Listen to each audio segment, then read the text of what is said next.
We are in a series looking at some of the promises that Jesus made, promises that are still good, promises we can still claim today.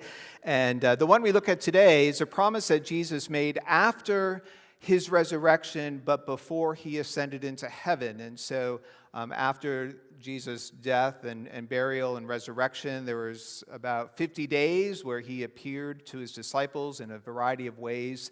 And before he ascended into heaven, he said this is from Matthew chapter 28. Jesus said, "Go and make disciples of all nations, baptizing them in the name of the Father and of the Son and the Holy Spirit, and teaching them to obey everything I have commanded you. And surely, I promise, I am with you always to the very end of the age." I am with you always.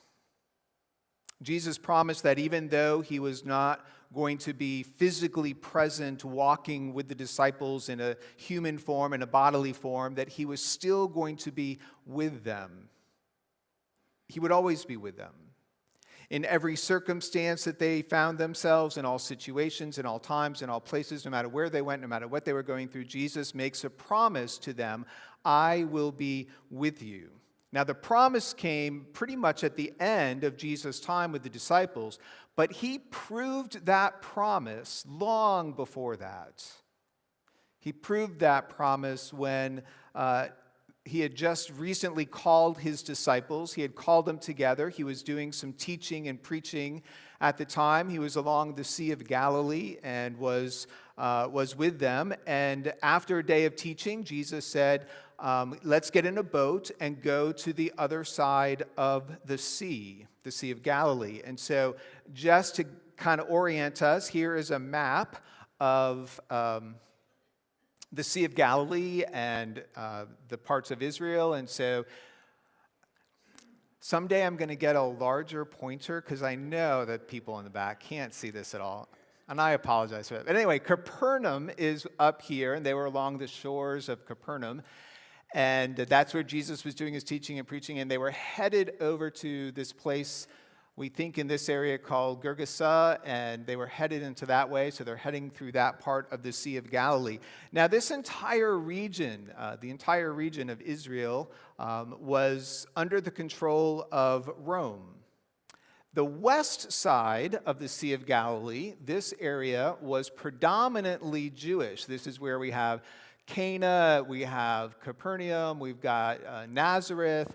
Jerusalem is farther down south. But most of the west side of the Sea of Galilee was controlled by Rome, but it's where the Jewish people lived. On the eastern parts of Galilee, this area here, which is known, you see the word Decapolis there, which is known as the Decapolis, which literally means 10 cities, that was predominantly Gentile. It was a Gentile region. The Jews really didn't go over to that side of the sea because all of the Gentile practices, there were shrines set up to false gods and to pagan gods, and there were just practices there. If you remember the story of Jesus sending demons into a herd of pigs, this is where there were pigs and pig farms and all the stuff that Jews would have said, we just don't go there.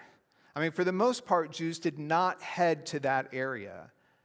It was just better to stay away. And yet, after a long day of teaching, what Jesus says is, let's get in the boat and go to the other side. Let's go to this predominantly Gentile area. Now, the Sea of Galilee is also in a bowl.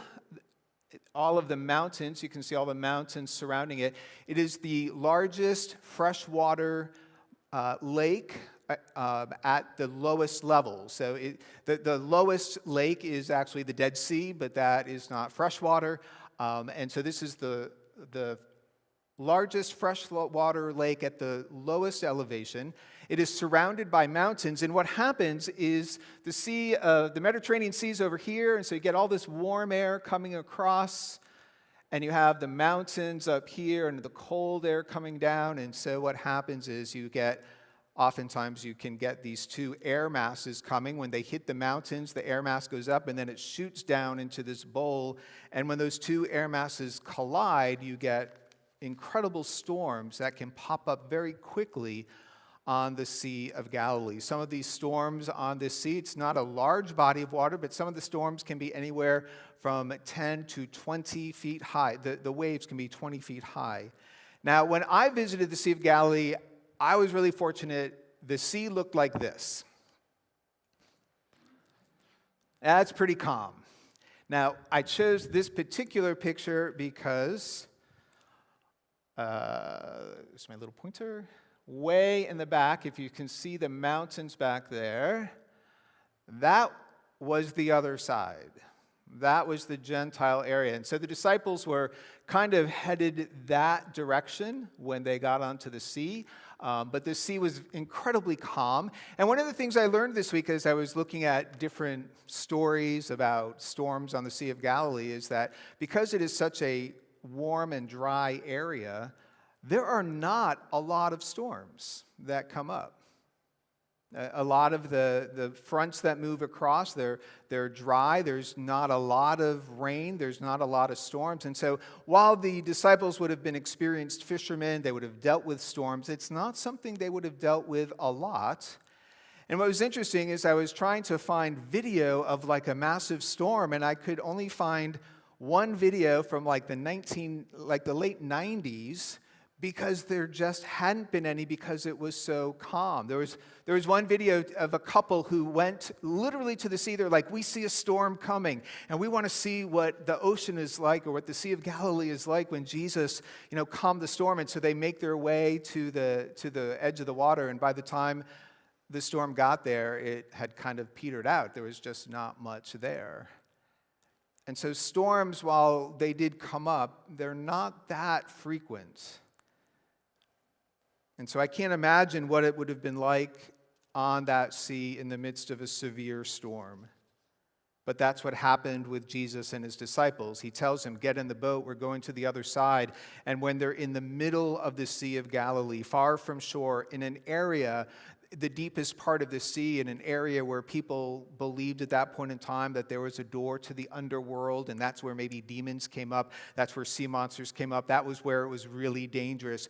And when they're in that area, this storm breaks, and the disciples are afraid for their lives. As waves are crashing over their boat, however, Jesus is sleeping in the back.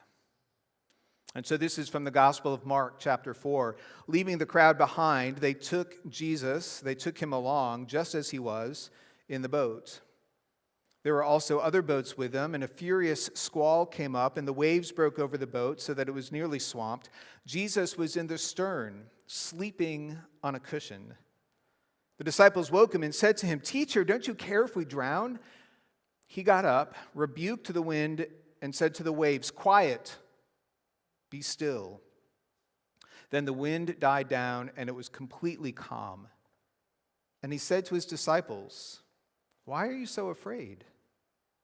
Do you still have no faith?"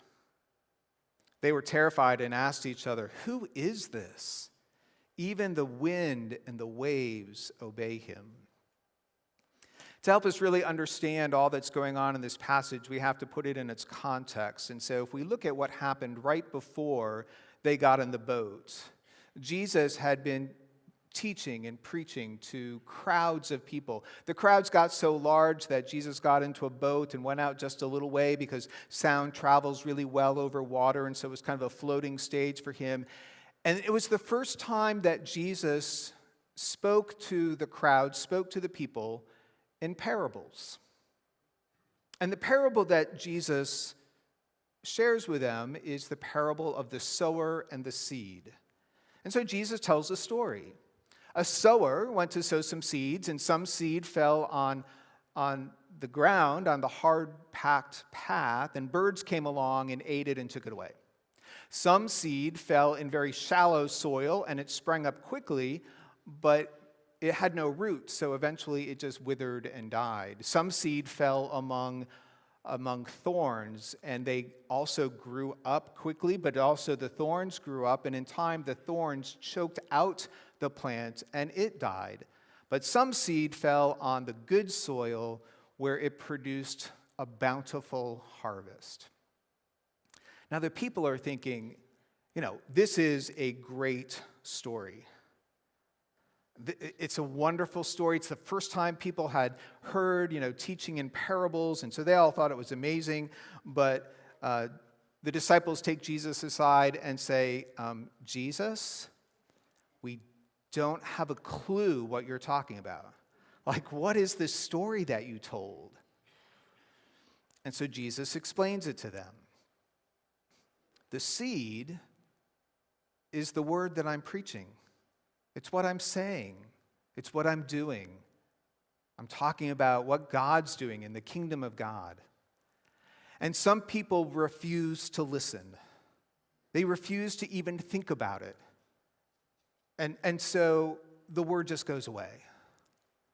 Some people hear what I'm saying and they receive it with great joy, and something springs, but there's no root. They don't really let it settle in their hearts, and so eventually their joy, their faith just fades away. Some people hear it and it grows with them and it matures with them and a plant grows, but then the problems of the world, these thorns and these issues come along and it chokes them out. They don't have the faith to stand strong. And then some people are going to hear what I say, they're going to see what I do, and they're going to take it to heart, and they're going to believe it, and they're going to share it with others, and it's going to produce a harvest. There are going to be more and more people who will have faith and who will share this faith.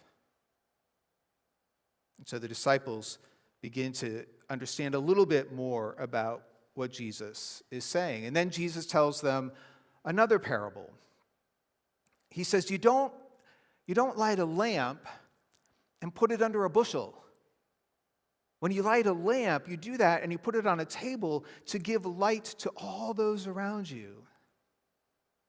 And then Jesus told two other parables about seeds, hoping that they would understand that the seed is the word of God, the seed is what Jesus is doing. And as that seed is shared, as it's scattered, as people come to have faith, it makes a difference in the world. It changes people and it changes the world. And so Jesus was teaching them and giving instruction. We could look at this part of the story as the classroom setting. Jesus is teaching, he's preaching. What we move to is the lab setting. You remember in school, you'd sit in science class and you'd learn something. Well, you would try to learn something, and then you would go to the lab and you would test it out, you would try it, you would see if it worked. And so Jesus has just done the teaching session. He's now getting to the lab section. Their lab was in a boat. Let's get in a boat and go over to the other side. Why would Jesus want to go to the other side? Jewish people didn't go there. Like, Jesus, we were told, Mama told me not to go there. We don't go to that side, Jesus. It's dangerous. It's uncomfortable. We won't fit in. It's unclean. We don't go there. But Jesus is specifically taking them there. Why? Because you don't light a lamp and put it under a bushel. See, what Jesus was offering, life with God, faith and trust in God, a new way of having a relationship with God, what Jesus was offering wasn't just for, the western side of the Sea of Galilee. It was also for the eastern side. It wasn't just for the Jews. It was also for the Gentiles. It was for everyone. You don't light a lamp. I don't come and teach and preach, and then we hide it. We put it out there for everybody. And so this is kind of the lab portion. Are you willing to get in the boat with me and go to the other side? Are you willing to help shine the light? And so the disciples get in the boat. They faithfully follow Jesus. They trust him. They get in the boat and go to the other side. But as they're making their way across the sea, a storm comes up. A vicious storm. The boat is swamped. There's water everywhere. They're beginning to sink. But Jesus, who was tired from the day of teaching and preaching, was sound asleep. The storm was not bothering him at all. And so let's just stop for a moment and consider what the disciples are facing. Jesus said, we're going to the other side. We're going to go someplace uncomfortable. We're going to go someplace difficult. We're going to go someplace challenging. Are you with me? And they get in the boat and they go. They follow him. They're listening. They're obedient. They have faith. They trust him. And a storm comes up. Doing what Jesus asks us to do doesn't always mean it's smooth sailing, pun intended. Doesn't mean that everything's going to go well. Too many times we have this idea, if I follow Jesus, life is going to be good. We even talk about it. Jesus said, I have come so that you might have life and life abundantly. And we hear that abundant life. We hear about the blessings of being in a relationship with God. And we think, well, that means I'm not going to have any problems. I'm not going to face any struggles. I'm not going to face any difficulty. I'm not going to face any doubt. There aren't going to be any storms in life. But Jesus never promised to keep the storms away. He just promised to be with us in the storms. And that's exactly what the disciples are experiencing. They've been obedient. Jesus said, let's go to the other side. Let's get in a boat at night and go across the deepest part of the lake, the most dangerous area.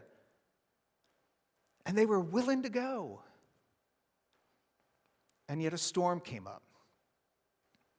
And the reality is that storms are going to come up in our own lives. We can follow Jesus, and it doesn't mean that everything's going to work out the way we want it to. Remember what Jesus said? Some seed falls among the thorns, and it grows up. There's faith, but there are also going to be some problems, some struggles, some storms. What are you going to do? Going to stand strong? Or are you going to let the storms and the thorns choke out your faith? The disciples are in the thick of it. A thicket of thorns, the midst of a storm. They're in the thick of it. This is the lab portion of Jesus' teaching. What are you going to do? Are you going to have faith? Are you going to trust me? I'm not panicked. I'm not concerned. I'm sleeping. Are you going to have faith? Are you going to let the storms overcome your faith? Well, the disciples panic a little bit. They run to Jesus or turn to Jesus who's sleeping. They wake him up. They say, don't you care if we drown? Aren't you going to help us? And I love that the first thing that Jesus does is he quiets the storm. He shows them, not only am I with you in the storm, but I have power. I have authority over the problems.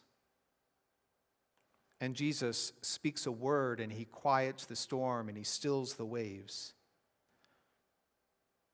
He was not only with them, but he was with them with authority. And then after Jesus calmed the storm, after he removed the problems and brought peace to the disciples, he asked them, why were you afraid? Do you still have no faith? Do you still not believe what I've told you or seen that I have power in this world? In the middle of the storm, I'm with you. When the problems of life are going to come your way, I've not forsaken you. I'm at peace in your storm because I know I have power over it, and you should too. When the problems of life start popping up all around you, when you feel like your faith is being tested and choked out by trials or disappointments or doubts, I'm with you. I'm with you. You can trust me. I am with you always. Jesus is proving the promise. I'm going to be with you in good times. That's easy, but I'm also going to be with you in the storms. I'm going to be with you in the problems because I am with you always. It's easy to trust Jesus. It's easy to say, I'm gonna walk with him forever when things are going good. It's when the problems come. It's when the doubts creep in that it's hard to hold on to our faith. It's hard to realize that God is still with us. When things are difficult, when life isn't what you thought it was going to be, God, I'm following you, but I didn't think that this is where I was going to go or this is what I was going to have to experience. It's easy to ask the same question, don't you care, Jesus? Don't you care that I'm going through this? And of course, Jesus is like, yes, I care. That's why I'm with you. And if you'll trust me, I have the power to see you through. And even when we're doing our best, the storms are going to come, but God is still with us. He not only promised the disciples, I will be with you always to the end of the age. He proved it. I will be with you always. Even when you're at your lowest, even when you think, I don't care, even when the storms threaten your very life, I'm with you. And I'll take you to the other side.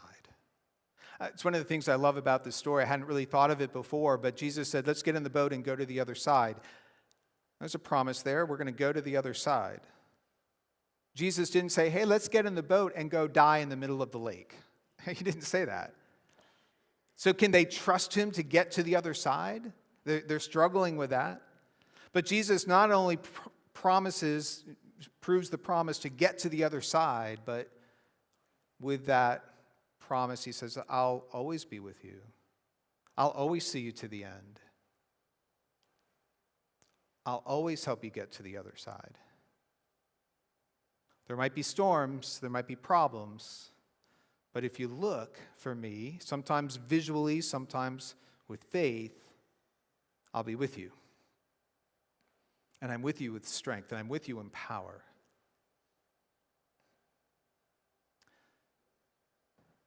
I needed God to prove that promise to me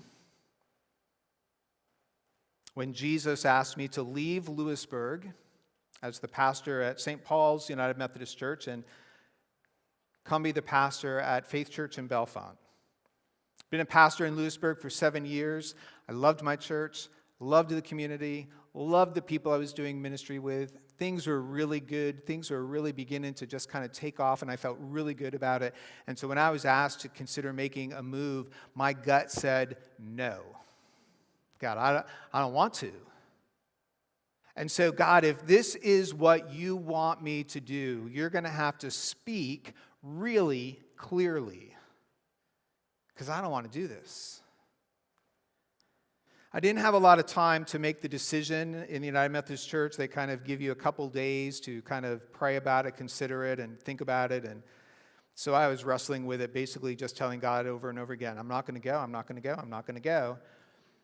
And I still had to prepare a sermon for that Sunday. We were in Lent. It was about this time of year in March, and we were in a Lenten series, and we were looking at the Beatitudes, and it was the second week. And one of the ways that I prepared for that sermon series was I would read the Beatitude, I'd read that particular verse in multiple versions of Bible translations. I'd read in like the King James and the NIV and the New American Standard Version. And so I'd read it in a lot just because there are different perspectives that you get.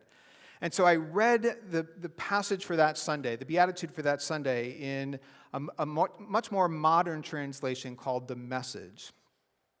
And as I read it, this is what it said. You're blessed when you feel you've lost what is most dear to you.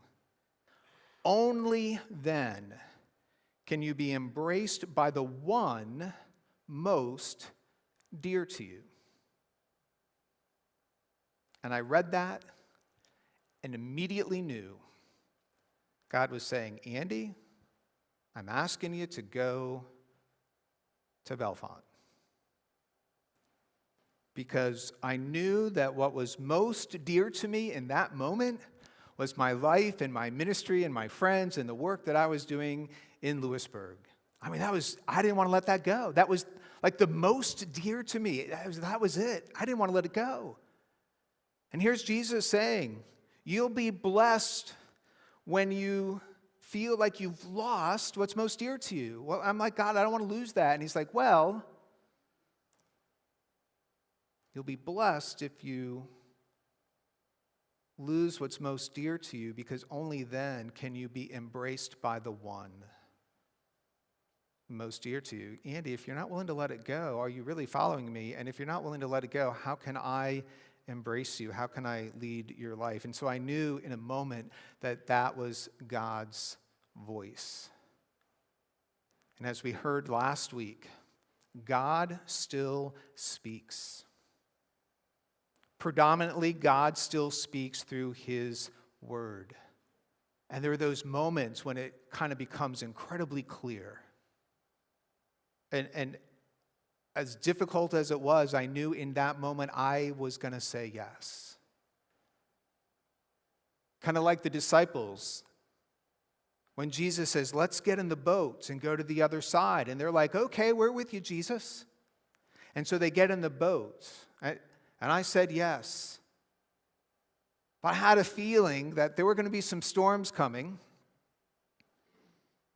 So I finally said yes, and the very next day I had to get in my car and drive to Belfont, and I met with some of the leaders here at the church.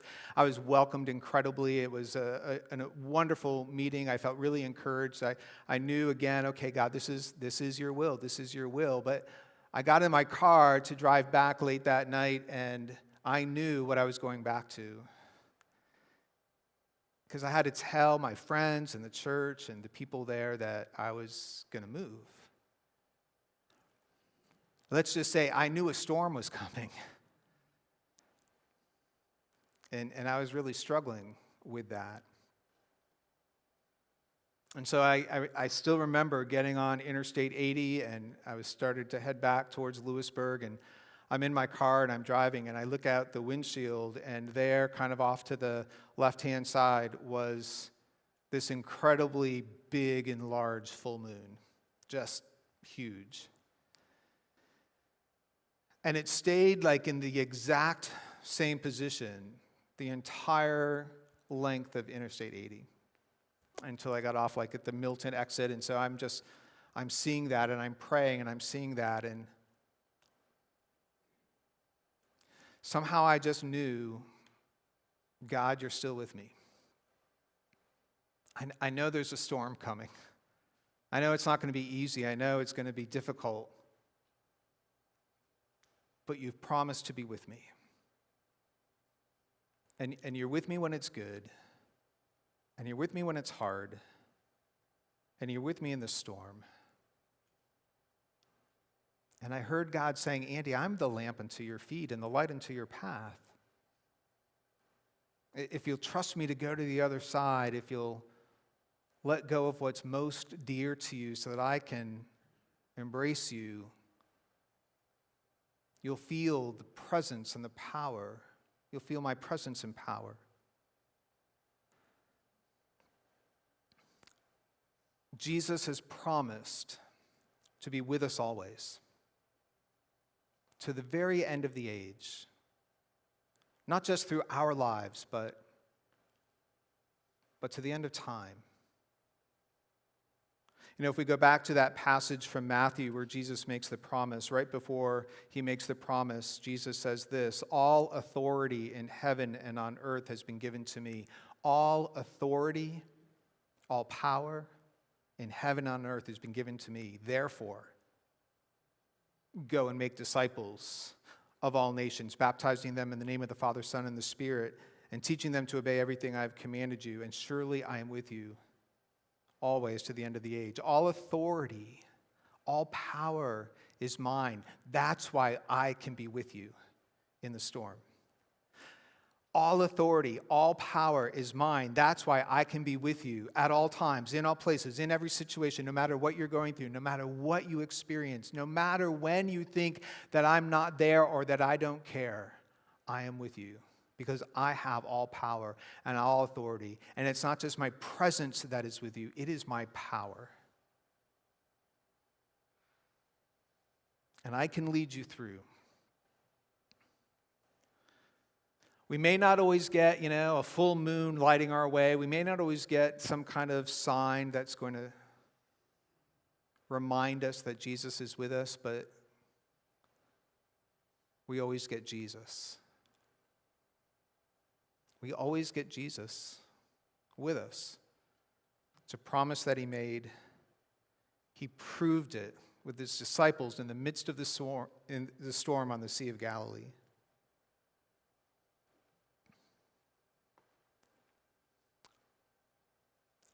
I don't know what storm you're facing. I don't know where you need to feel the presence of Jesus with you. I don't know how you might need the power of God's presence to be manifested in your life. But I know this.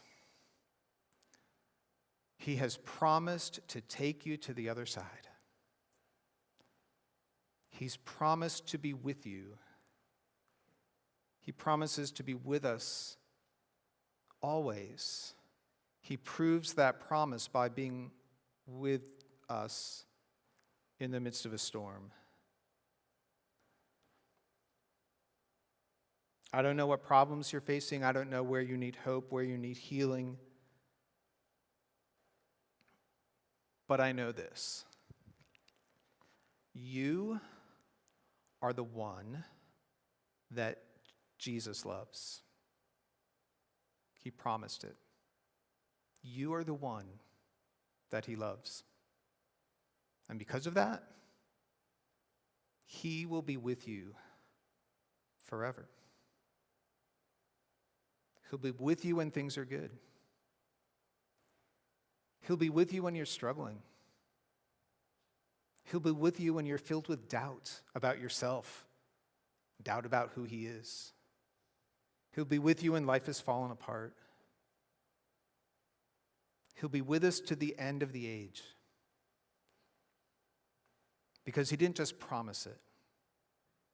He proved it. He proved it with his disciples in a boat in the middle of a storm. Would you pray with me?